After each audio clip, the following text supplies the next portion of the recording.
हमारे सरकार ने जो फैसला ली है और ये फैसला जो कानून के द्वारा आया है, तो इसमें मुस्लिम महिलाओं को कहीं ना कहीं बेनिफिट मिलने के लिए ही है।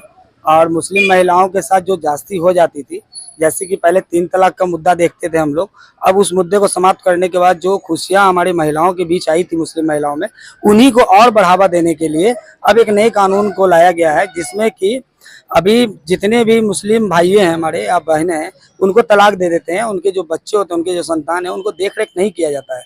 तो वैसे में मुस्लिम महिलाओं को कहीं ना कहीं बहुत कठिनाइयाँ होती हैं। अब बाद में उनके परवरिश को लेकर के उन्हें चिंताजनक हो जाता है, फिर वो कर नहीं पाती हैं। इसीलिए एक नया कानून लाया गया है कि इस कानून के अंतर्गत मुस्लिम महिलाओं को यदि कोई पुरुष अगर तलाक देता है और उनके द्वारा अगर कोई संतान का जन्म हुआ है, तो उस संतान का पूरा परवरिश का खर्च दोनों को उठाना होगा। यानी कि महिला ही अकेला जिम्मेवार क्यों, ये सवाल है। क्योंकि जिम्मेवारी दोनों की होनी चाहिए ना, क्योंकि दोनों के सहमति से जो संतान उत्पन्न हुए हैं, तो उस संतान का खर्च दोनों ही अदा करें। तो ये कानून कहीं ना कहीं महिलाओं को शक्ति प्रदान कर रही है और मुस्लिम महिलाओं के लिए अच्छा है।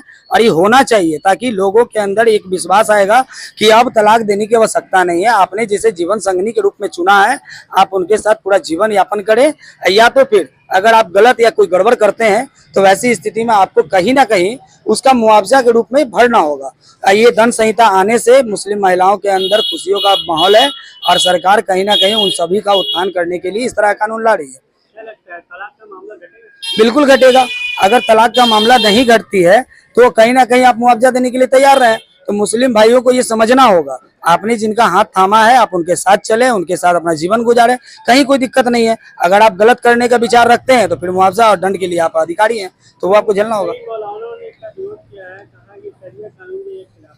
देखिए, मौलानाओं का क्या है, मौलानाओं को लगता है कि इस तरह का कानून बनाने से उनके समाज का विकास हो रहा है, तो ये वो गलत सोच रहे हैं। आप अपने महिलाओं से जाके पूछिए, आपके घर में भी महिला है, बहनें हैं, भाई हैं, उनसे पूछिए कि उनको कैसा लगता होगा जब किसी महिला को कोई व्यक्ति तलाक दे देता है और बेसहारा निहत्था उसे जब छोड़ देता है, तो उसके साथ जो बीतती है और उनके जो बच्चों पे बीतता है, और बिना पिता का एक बच्चे का पालन पोषण कितना मुश्किल होता है, ये हमारे समाज को समझना होगा। और इसके लिए जो कानून लाए गए हैं एकदम सही है, और महिलाओं के अंदर किसी तरह का प्रॉब्लम नहीं है, वो खुश हैं। और मौलानाओं का काम है, वो कहते रहेंगे, उनके कहने से समाज का विकास नहीं होगा। कानून है, व्यवस्था है हमारे देश के अंदर, उसके द्वारा ही समस्याओं का समाधान होगा।